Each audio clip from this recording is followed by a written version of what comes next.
Some of the fruit and veg in your kitchen probably came from across the globe. When you go to the supermarket and you pick up a lettuce or a herb or whatever, you don't really see what goes on behind that. You don't see the vast, complex supply chain. And in times of crisis, supply chains get stretched. Like when coronavirus struck. Could we ease the strain on our future food supply by growing more crops in high-tech urban farms like this? People fixing the world.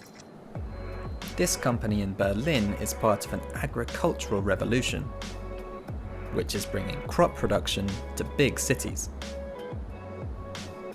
The idea is to grow produce much closer to where it's eaten, practically removing the supply chain altogether.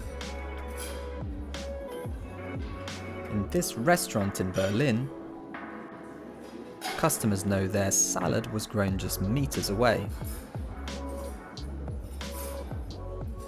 The units are controlled remotely by the company that makes them. So no expert plant knowledge is needed. The beauty of these systems is basically that I can grow my own herbs, but I don't need to know anything about farming. The farming is being done automatically. The crops are grown vertically, so you can pack in lots of produce without taking up too much space. We really believe this is going to be really a standard thing in a supermarket a few years from now. It's really a no-brainer for end consumers. We're talking about produce which is healthier, is more sustainable, and contains no pesticides. And it's not just leafy greens that can be grown this way. This company in Paris is growing strawberries. You have the best climate inside with CO2, humidity. You have bumblebees to be able to pollinate the flowers. So we create a real ecosystem that can be a paradise for our strawberries and get the best quality from it. Neither of these companies is making a profit yet. But more vertical farms are opening in cities around the world. The global industry has received over $2 billion in funding, as investors bet on more urbanites wanting this kind of food. Urban farmers say their produce tastes better, as it spends less time in transit than fruit sent from far away. So it's really important to be able to grow them locally so that you can get the full power of your strawberry, the taste and the vitamins. But can Parisians taste the difference?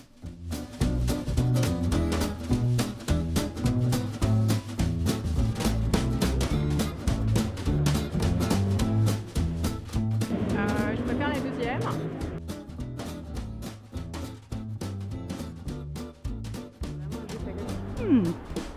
Ah non, ça a beaucoup plus de goût. But experts say not all crops are suited to being grown this way.